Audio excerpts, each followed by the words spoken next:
Hello friends, and welcome to what is not only my Ascension 9 Regent win, but also one of the most busted and high rolling runs I've had in a long time.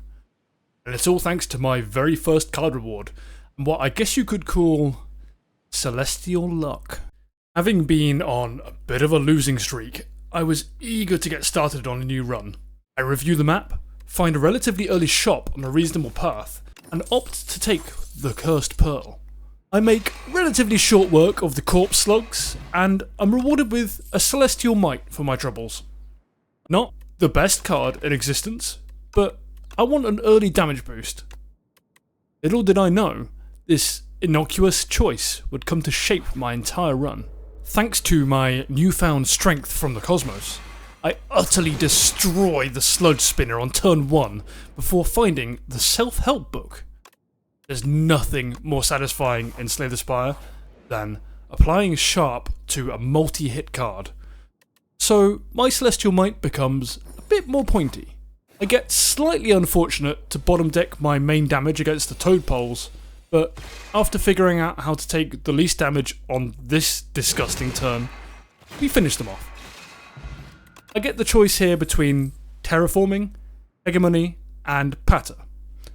The 6 Vigor could have been crazy strong here, and it might even have become a win condition, but all I can think of is trying to develop a block engine. So I actually take Patter before heading to the shop, where I continue to build a block solution with a fresh new anchor and removing a strike.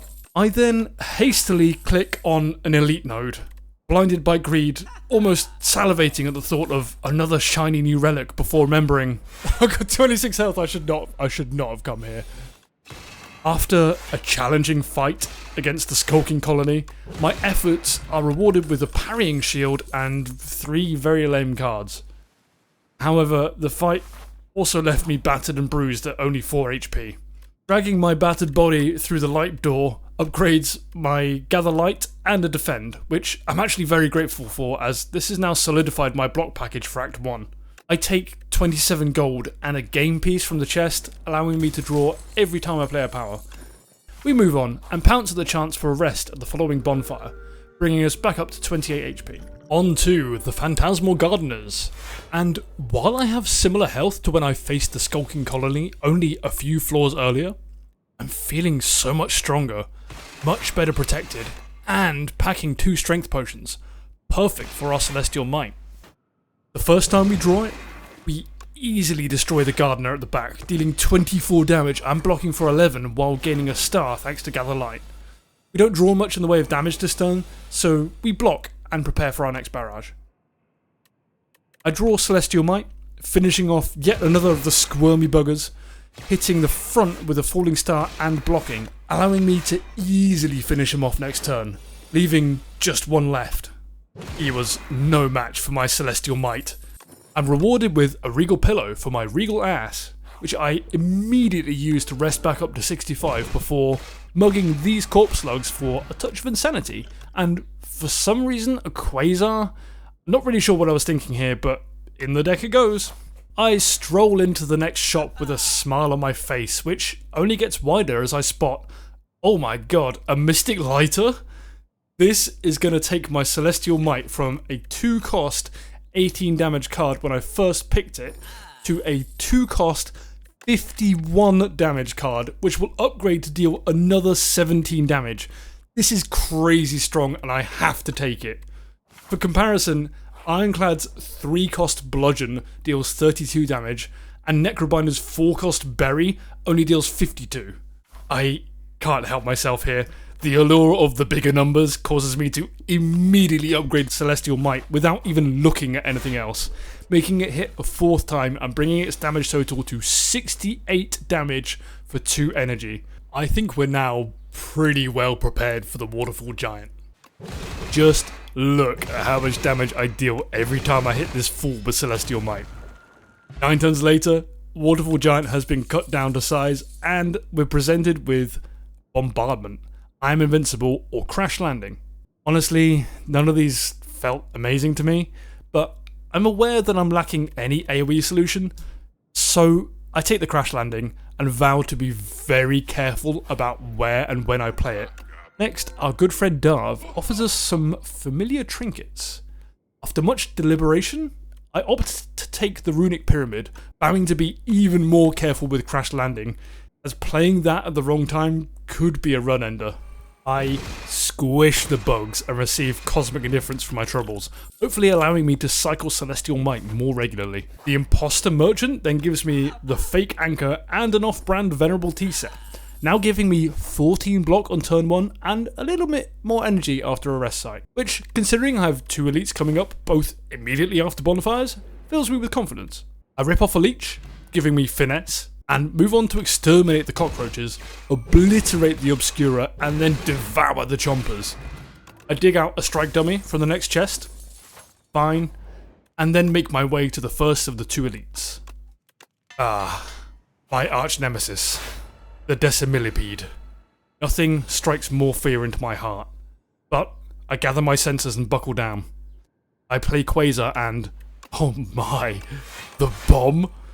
40 AoE damage after 3 turns. I knew taking Quasar in Act 1 was a great choice. I just have to survive a couple turns and victory will be mine. I block for 2 turns, then on turn 3, draw almost everything except my crash landing. With only 3 cards in my draw pile, I take a gamble. And, well, you heard it here first, kids. Gambling is good for your health. I smash the Decimilli dickheads for 21 damage each and let the bomb blast them from whence they came. Nice. 1 elite down and only a little health lost in the process. We reward Quasar's excellent output with a promotion to Quasar Plus, guaranteeing that all cards it creates are now upgraded going forward. And then we enter the next floor to find our other arch nemesis, the new Dorito Man. He's no Cool Ranch. He's definitely not Zesty Lime, and he's no way Chili Heatwave.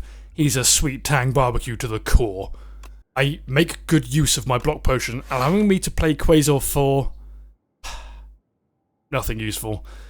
I was hoping for some block or strength scaling out of that, but it just allowed him to hit me a little harder. Well, back to plan A. Engage my Unga Bunga brain and smack him in the face with my Celestial Might. Briefly, I switched the Unga Bunga brain back off to play Gather Light into Falling Star, to at least block some of the incoming damage. Upon weighing up my options, I decide that taking an extra 9 damage now to pull Celestial Might back for next turn is probably the right course of action. And it was. We're rewarded with a mini Regent, yet another way in which we can scale our godly Celestial Might. Ovicopter and all its little hatchlings die in 2 turns, and we rest up for the Knowledge Demon. Unfortunately for him, there are no brains for him to feed on. Turn 1, we pull Crash Landing. Not ideal, but maybe we can make use of it later. As we have a decent block engine, I take Disintegration here. I considered Mind Rot, the Runic Pyramid negating the downside of the reduced card draw, but I really want to get through to my Celestial Might as fast as possible. We then get our Quasar off and receive an upgraded Purity. This is huge, giving us the ability to either safely play our Crash Landing, or even just to thin the deck out once we start getting a clogged hand. We add a touch of Insanity to our already unhinged Celestial Might, allowing us to play it for free for the rest of the fight. We immediately play it, and use Cosmic Indifference to shove it right back on top of the draw pile. However, our hand's getting pretty crowded here, and I know that my win condition is just keep playing the Celestial Might. So we purify our hand, getting rid of the Crash Landing, among other things. We definitely don't need all these debris. I take Sloth next, reasoning that we can play enough block in 3 cards to survive until our damage comes back out, and the extra damage could quickly stack against us. This immediately causes me issues, as I almost make a terrible misplay on turn 8, nearly forgetting that I can't play Celestial Might twice in less than 4 moves here. I quickly pivot and block what I can, safe in the knowledge that next turn I can kill. In my panic, I forget that he heals and nearly throw completely, but I just about get away with it. I know, skill issue. Yes! This is exactly the card I've been hoping to see, allowing me to thin the deck out even more and negate the drawback of Crash Landing. And, after some careful consideration, we take the brilliant Scarf from Nunu Pipi, allowing the 5th card each turn to be played for free. We tear apart the scrolls, take a small divination to preserve our cash, and skip the Knight's Tea Party for a relic. A blood vial, yippee. The shield and turret operators get demolished in 1 turn each, giving me another touch of insanity. I knock the globe head's block off, upgrade guards for more block, and pick up a kunai from the next chest. I decide against another elite in order to spend my gold on a Kifuda, adding 3 block to 3 cards of my choice, gifting this boon to Finesse, Falling Star, and Cosmic Indifference. Next up is the Slimed Berserker. I immediately recognise that, with Runic Pyramid, this guy could be dangerous. Let's just hope I pull guards out at the right time. Turn 1 gifts me both my curses, but thanks to my Imitation Venerable Tea set, I can at least play everything in hand, gaining 2 additional energy next turn from Hegemony. I drink my attack potion, which doesn't give me anything too exciting, so I play Cosmic Indifference to bring back Hegemony for next turn, but I misclick, pulling back a Slimed instead. Oh boy. I finesse into Falling Star to boost my Celestial Might and clear the Chosen Slimed before hitting Quasar for an Eternal Armor, which I can leverage Brilliant Scarf to play for free next turn. I almost instinctively play the Celestial and Cosmic, but I notice that I'm weakened. Bolstered by the confidence of my Runic Pyramid, I opt to just wait the weakness out. Instead, I end up hitting him with Crash Landing and Celestial Might next turn, and end the fight, picking up a Begone to help thin the deck out further, and then immediately upgrading our Finesse. We take a potion at the next event to help us clear out 1 more elite, the 3 Knights. This fight also has the potential to be pretty dangerous, but we can also use some of their mechanics to our advantage. I immediately lay into the Magi Knight, knowing how detrimental losing all of our upgrades this fight could be. I Mind Blast him thanks to Quasar, and then, thanks to Cosmic, I pull Finesse back for hopefully a little more free block next turn. Oh, well, okay, I guess not. I once again infuse the Celestial Might with a touch of insanity, allowing me to remove the Magi Knight before he debuffs us. Then, I see an incredible line. I realise that all of my cards get afflicted with Hex, giving them Ethereal and removing them from my deck for the rest of combat if not played. So, why not use Crash Landing here and let the Hex remove the statuses for me? I do take some hefty damage in the ensuing turns, but nothing I can't handle. I hit the Flail Knight with Falling Star to reduce the income damage and add Vulnerable before playing Crash Landing again, killing the Spectral Knight.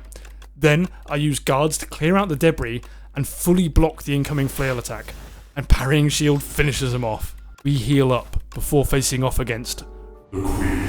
I focus on bringing the Torchhead Amalgam down low first, so that we can finish him off once he scales his damage too much. Then we switch our focus to the Queen. Once the torches die, she'll start to very quickly scale herself, so we need to kill the torches at the right moment to avoid getting flattened. And that's it. In 7 turns, the Queen's reign has been toppled. What a run.